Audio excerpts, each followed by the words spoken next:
Greetings and salutations, everyone. I hope everyone is doing well today. Today I have some terrifying and fascinating encounters to share with you. Also, I was a little bit nervous today because all of my recording equipment crashed, and I thought my channel was done. I have spent the last 9 hours fixing everything, and wow, I thought it was done, but thank the Lord it's not. So, on to the links. As you know, I rely on my Patreon, my PayPal, and my merch store to help the channel to continue to grow and go. Those links are in the description below. Also, Dogman, Frightening Encounters, Volume 1, 2, and 3, the audiobook version. They were written by Tom Lyons, narrated and produced by me, Jeffrey Nadolny. They are available on Audible, Amazon, and iTunes, and the links to those are in the description as well. Now, everyone, I've taken enough of your time. Let's get on with today's upload. Shall we? Today's first encounter. Circa 2012, I was in combat training with the Marine Corps in Southern California on fire watch one night, roughly 2 in the morning, with 2 Navajo guys. We got on the subject of skinwalkers telling stories that our grandparents and others had told us. So we are all generally feeling a little creeped out just from the stories, when we hear the most distorted coyote howl any of us has ever heard, from what we can guess was about 50 yards away. It was like someone was slowing down the vinyl recording of a coyote howl with their finger. We were all frozen and stark white. We just all stared at each other for a bit, sweating. We finally pointed our flashlights in the direction of the distorted howl, and we all saw what looked like a coyote head sitting on a fence post. We were just staring at it with shaky lights, absolutely silent. The head pointed our direction, and its eyes were open, but they did not shine. They were just black.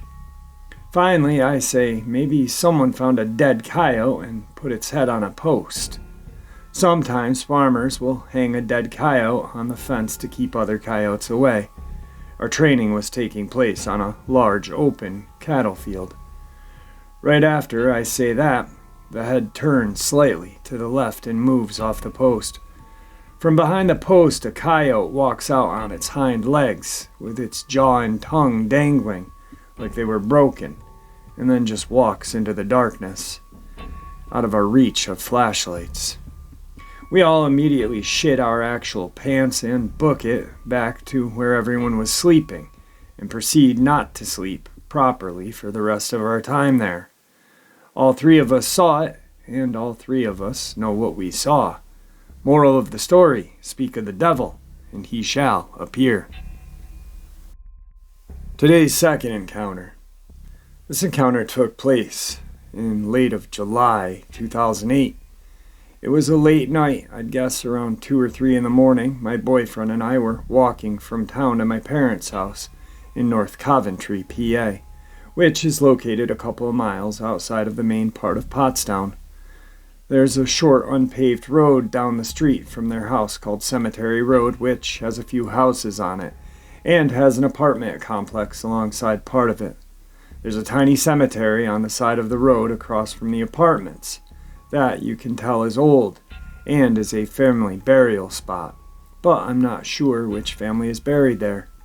The history of North Coventry was odd during the 1800s. There was a religious cult that called themselves the Battle Axes that lived in the area back then. They were all about nudity and sleeping with whoever they wanted and running around with axes, weird shit like that. Whatever they did might be why the thing we saw is there, or it might not be. Obviously, I didn't know. Anyway, at the end of the road is the apartments, and it turns to a few houses. Then the road ends. We decided to walk down the road because it's a shortcut to get to the road my parents live on. We were walking along the road, and it's all well lit from the apartments. Once the apartments ended, there wasn't anything lighting up the road. It was very dark, as we stepped out of the light into the darkness, I had the weirdest feeling that I never felt before, but I've heard people describe. The best I can explain it is it got darker than dark. Once I felt that, I saw big, circular, glowing red eyes looking at us from further down the road. It looked like it stood up from behind something because I could see it rise up, and it was not there seconds earlier. We both stopped dead in our tracks and decided to turn around, but neither of us mentioned anything about what we saw. Walking fast, we turned around and headed toward the apartments again. As we stepped into the light, I instantly felt safe. We took another route and made it to my parents eventually. After a couple of minutes, I asked my boyfriend if he saw what I did, and needless to say, he did. He felt that darker than dark feeling as well. I haven't been on that road again to this day, and have had no plans anytime soon. I'd like to know what we saw that day. I know I wasn't about to walk any further to find out. Today's third encounter. I was relaxing in my bedroom playing some video games when I heard howling outside of my window. This is fairly average for me because I live in a bit of a secluded area that's near the city but far enough away that wild animals are around me. But what made this time different was the howling was a bit distorted, if that makes any sense. It just sounded weird, and that was enough for me to look out the window. At first I saw nothing, but when I turned the lights outside on, automatically turned on if I push a button on my phone, I see a wolf or a coyote standing on its back legs with its front legs in the air. I watched for a few moments while this thing kind of walked around a bit and howled some more. At this point, I'm freaked out, lock all the doors in the house, and call my mom and dad, who were out of the house. I think they were shopping or something. They immediately came home, and I explained what had happened. They call the police and report a potential burglar or stalker. And when they hang up, I try to convince them what it was that I actually saw. In the end, they actually didn't believe me anyway. Today's fourth encounter. This took place a few years ago. I was in my late teens driving home at around 10 p.m. This was typical shift for me, and I wasn't too tired. I know what I saw. I lived somewhat out in the country, far enough to be on septic, close enough to be on the county's water system. It wasn't irregular to see wildlife at night: elk, deer, barn cats, even occasionally dogs. I'd been living here for a few years at this point. During this specific time, one particular neighbor had a really bad habit of letting his dogs run free on the side of the road. I love animals, so I would always pull over, call the number on his collar, and get him back to his owner. Anyway, I'm driving home nearly 1 block and 3 turns to my house. I see this figure out of the corner of my eye. It looks like a medium-sized dog. I roll down my window, turn my music down, and start calling out to it, as if I would a dog. "Hey, sweetie, come here, baby." It seemed very shy, as it wouldn't look at me, and its body language was very timid. I kept trying to speak sweetly to it to let it know I was not a threat. It looked a little skinny, seemed to have short gray hair. I wanted to see if I could help it, maybe find its owner or get it somewhere safe and fed. It finally responds to my sweet talk and turns to face me. My stomach drops. This is going to sound crazy, but it had a human face. The best way I can describe it is like a Teletubby. I really wish there was another way to describe it for the sake of my credibility. It had no distinctive features, and its head was still shaped like a dog. It didn't make any faces, any noises, and it did not speak. I was so surprised that I screamed, "What the fuck?" and sped off. I was so scared as well because my house had a gate that I had to open, and I didn't know if it was following me or anything. I didn't look back, and it did not appear to chase after me as I sped off. I feel bad about it to this day. I wish I didn't react the way I did, but I didn't know if I was in danger. Seeing something like that, something you can't explain, I don't know. But I really can't stress enough how it did not make any facial expressions, noises, speech, anything. I was the one going out of my way to bug it, and I was bluntly a dick to it. I haven't seen it since. I wish I could change how I reacted, and I really wonder about it all the time. I did some internet searching afterward and haven't been able to find any experiences like it, which really makes me feel nuts. Today's fifth encounter. Now, the picture that is part of this upload is the picture that the person that this experience happened to drew to describe what he saw. And, well, I think the picture speaks for itself, guys. What do you think? I've only shared this experience with a few people, and I still think about it. It freaks me out. I was 16 or so, growing up in the small town. Exploring out in the hills was the thing to do. This experience took place at the north end of Ruby Valley in Elko County, Nevada. Someday I'll play around on Google Earth and try to find the place, but it's slightly north of the road off of Highway 93 that goes into Ruby Valley. I always liked checking out old mine shafts and ghost towns. That stuff really intrigues me. At the Burger Bar in Wells, Nevada, they have these old turn-of-the-century maps under glass tables. One of them, it showed several ghost towns just north of Ruby Valley, so I figured I'd go and check them out, as I had not been to that area very often. I gassed up my '72 Dodge W200 pickup, and being the redneck I am, grabbed my HK91 and set out. I had found some old foundations in the lower country and started heading into the mountains themselves, and started finding abandoned mine shafts. This was pretty cool, so I kept going.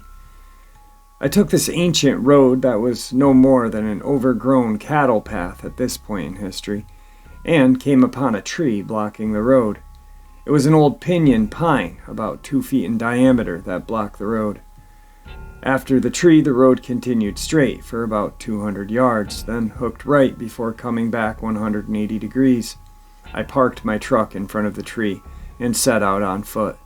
I grabbed my HK91 with one 20-round mag in the rifle and put one 20-round mag in my back left pocket.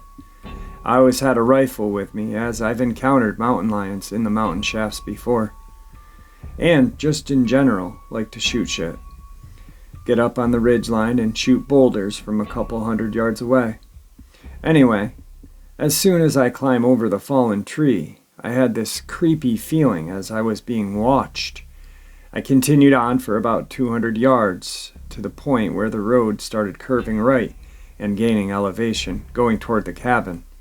At this point, I had the realization that not only did I feel like I was being watched, but it was dead quiet. This was in June or so, as school had just gotten out. Everywhere you went, you could hear cicadas, but not here. It seemed as soon as I crossed the fallen tree, the mountains were silent.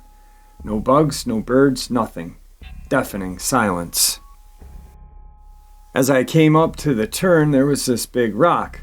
The thing had to be 15 feet in diameter. You could tell it used to be on the road, but due to years of erosion, snow, and all of that, it had slid down just slightly off the road. It seemed to be red limestone or something like that. It stood out since they are not the common in this area. I looked at the rock and you could tell that there were carvings in it at some point in time. Due to weathering, though, whatever was carved on it had been worn off. I kept walking up the road, being creeped out, but I really wanted to check out that old cabin, as it was pretty obvious no one had been there for quite a while. At this point, I was probably 3 hours off-road to get to this point. You were going to have to go through Wells, which is closer to where this had happened, probably 30-ish miles south as the crow flies from there. I get to the cabin, and as far as abandoned houses and cabins in Nevada go, this one was in pretty good shape. All the glass on the windows were still intact, and there were remnants of curtains behind the windows. By this point, there was something in the back of my mind telling me that I should not be here. I went into the cabin, and that is where I started getting the feeling that something was off. Most cabins you find out in the middle of nowhere in Nevada are barren, nothing left. Maybe a bit of broken furniture. This one was completely furnished. Time had taken its toll, but everything was still there. There was an old mattress, bedding, some plates, other cookware in the house, along with tattered clothing, personal effects, such as a chest, faded pictures, and the like. What really creeped me out was the dinner table. It was set for 4 people. Dinner plate, glasses, and silverware. This was the first cabin I had ever found in this condition. It was as if whoever resided here had just up and left everything behind.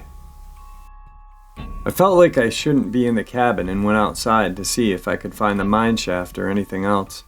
Once I was out the door, I decided to chamber around in my HK-91. That sound of me racking the round echoed throughout the canyon and broke the silence. As little of a thing as it was, this calmed my nerves just a little bit. Directly behind the cabin was a well. It was still intact, and as I got closer, it sounded like there was a noise coming from it, like a slight breeze rustling through it. When I got within 30 feet of it, I started smelling something. It smelled absolutely putrid. Definitely something had died in the well. The smell of decay was heavy in the air, with an acid copper scent that tore at my nostrils. I didn't want to get any closer to the well and started walking towards the left, where I could see the opening to a mine shaft up on the hill. The closer I get to it, I could start feeling a breeze coming out of it. This is not really uncommon if you've ever explored mine shafts before, as the breeze could be coming from another opening of the mine. But the thing was, it was perfectly calm. As far as I could see, there was no trees moving or any signs of wind. As I get closer, another thing that struck me as odd was the breeze coming out of the shaft was hot. Most of the time it's cool, as mine shafts maintain a constant temperature.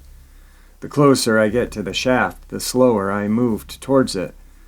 Nothing since I crossed that fallen tree had seemed right. The closer I got to the opening of the mine shaft, the more of a feeling of dread and being watched I got. I got within 15 feet of the shaft when the smell hit me. The smell of decay and copper, but much stronger than the well. Right then all my spidey senses started going off. I had to get out of here. I started turning left to book it out of there when I saw a dark shadow moving in the opening of the mine shaft. Whatever it was, it appeared to be crouched down to fit in the mine shaft. Most mine shafts I have been in have 8 to 10 foot ceilings. At first I thought it was a mountain lion. Then I remembered how big the mine shafts are. My mind raced trying to think of what it was. It was too big to be a black bear, which are rare in northeast Nevada. I nearly froze with panic, and it slowly kept coming toward the opening of the mine shaft. It was probably within 10 feet of the opening, and the light was starting to show whatever it was. It was covered from head to toe in grayish-brown fur. Then it screamed. It was like anything I had ever heard in my life. My ears were ringing from it. I flipped into panic mode and did what a good redneck would do. I shot at it. I pulled up my HK-91, placed the front blade on what appeared to be center mass, and ripped off 5 rounds as fast as I could accurately shoot. If you've ever shot big game with a large caliber rifle, you know the sound when you come in contact with something. I had 4 solid thwunks. 1 round went high. This made it scream even louder than it had in pain. At this time I started hearing more and separate screams coming from over the wall and in the hills above the mine shaft. I started running down the hill as fast as I could. In the tree line above the road, approximately 75 to 125 yards, I could see fast movement. Rocks were tumbling down the hill, and there were several other screams. From the mine shaft, I could hear the wailing of whatever I had shot. Whatever it was, I had definitely connected, and it was hurting. Whatever was up in that tree line, they were running from tree to tree on all fours and getting closer to me. As I ran toward the rock, I was shooting in that general vicinity of movement on the top of the hill. By the time I got to the limestone rock, I had expended that 20-round mag. I ripped it out and threw in my spare, chambered around, and started sprinting toward the fallen tree. Approximately 200 yards away by now, I kept glancing back, and whatever they were staying in the trees. I could make out their masses and fur, but they would not stay in the open. I got back to the fallen tree and ate shit trying to jump over it. I got up off my ass, fired between 12 to 15 rounds at the closest movement, which was approximately 50 yards away by now. I heard a few rounds connect, and it started screaming louder. Between the screams and the gunshots, my ears were damn near dead.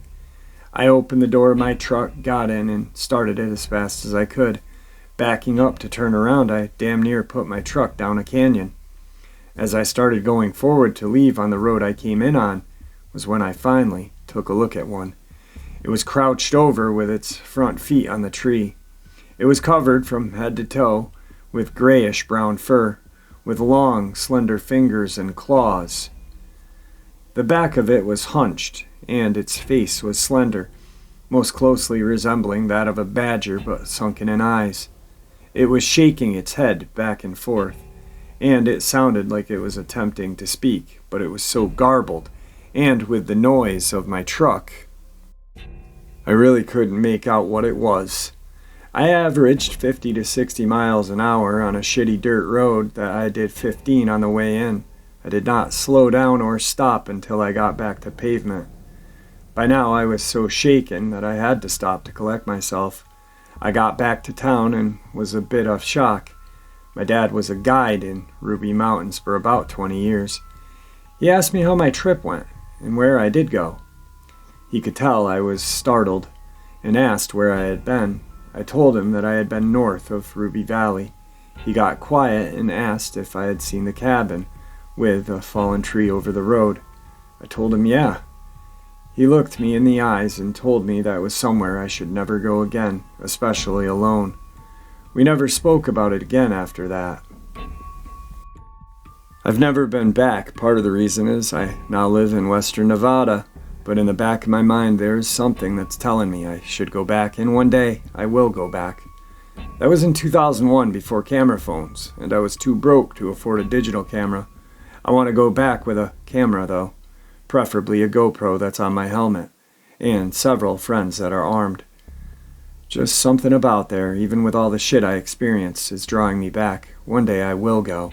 I guess I need closure on what happened to me that day. I definitely want to make it back, though, with at least 4 or 5 friends that are armed, that's for damn sure. Still to this day, it gives me goosebumps thinking about the shit. I tried researching it a bit a few years past, asking some old-timers, and one of them told me a story about the Rubies. I'll be quick on it. During the 40s and 50s, the Army Air Corps operated out of Wendover Air Base. Every now and then, during shit weather, a B-25, B-17, or B-29 would smack the Rubies due to poor visibility. Some of the local ranchers got recruited to help the military go up to the crash site during the winter and recover the bodies. The rancher I was talking to told me that it took them 3 days to get up to where the crash was on horseback and recover the bodies. He said that when they got to the wreckage, all of the crew members were laid out, side by side, next to each other in a clearing in the wreckage. Many of them had severed limbs, and it was apparent they all died on impact. Somehow they ended up laid out next to each other, though. This was nearly at 10,000 feet. Today's final encounter. I live in upstate New York, near a relatively high-traffic hiking trail that runs alongside a stream for a portion of it. In mid-March 2021, I noticed a dead deer near the stream, pretty common for our area, especially in winter. Went for a walk yesterday evening and passed where the deer was, and saw something that was really messing with me since. Something was crouched over the dead deer. It looked like a pig, but large, the size of a grown man with loose, sagging skin. Its whole face was kind of sagging and leaking out of its nose and eyes. I've worked with livestock before, so I know what pigs look like, and this pig was all wrong in shape. Its body was swollen, and its back legs were splayed out, so I could see they were really long. I could see that there was virtually no hair, just smooth skin. It was sitting on its back haunches near the deer, and by the time I got close enough to see, it was staring at me totally still. I have this sick certainty that it noticed me way before I noticed it. I was standing like 20 feet away, still basically on the trail, and it was just staring at me. The deer carcass was kind of everywhere, like it had been messily eaten, while I was watching the pig raised both of its front legs, and I saw that they ended not in cleft feet, but in large hands, human-like hands. It reached into the deer and just ripped off a chunk off its side, raised it to its snout and ate out of its hand. All this went down in a matter of seconds, and as soon as I saw its hands, I just turned back the way I came on the trail and walked away as fast as I could. I wanted to run, but I was afraid it would chase me. So I went back to where I came in, just trying to stay calm. It was the worst walk of my life. I was afraid to look behind me because I was so scared I would see the pig following me on its hands. But I made it out and ran across the parking lot to my car. Now, I'm just trying to understand this encounter. I want to believe my mind was playing tricks with me. I haven't found anything on the internet about this creature. Please, if anyone has seen something like this, please let me know. Any leads are greatly appreciated. A little follow-up. It didn't make any sounds at all. Its skin looked tan, but that could have been from the light. Its eyes were very small, but I couldn't tell much about them because they were kind of obscured by the loose skin around and above them. Alright guys, wow. Like I said, the picture that is in the video is from the picture in Ruby Valley, or from the guy from Ruby Valley, and what the creatures he saw looked like. There were more than one, of course. That last encounter, wow, upstate New York, giddy up. We've got some messed up stuff up here. I did talk about a encounter a couple years back, about a year and a half ago. A guy had witnessed some sort of pig-like creature off the side of the road, and of course that joke, man, pig, bear, or whatever the hell that is, was made in the comment section, but this was a real encounter just like this one. I'm wondering if this is some sort of inbred human, just really fat and nasty looking, and just, I don't know, I really don't know. But one thing that I was thinking of while I was reading this is he didn't want to turn around because he thought it'd be running on its hands. Well, he didn't think that this thing would be bipedal, but I really do.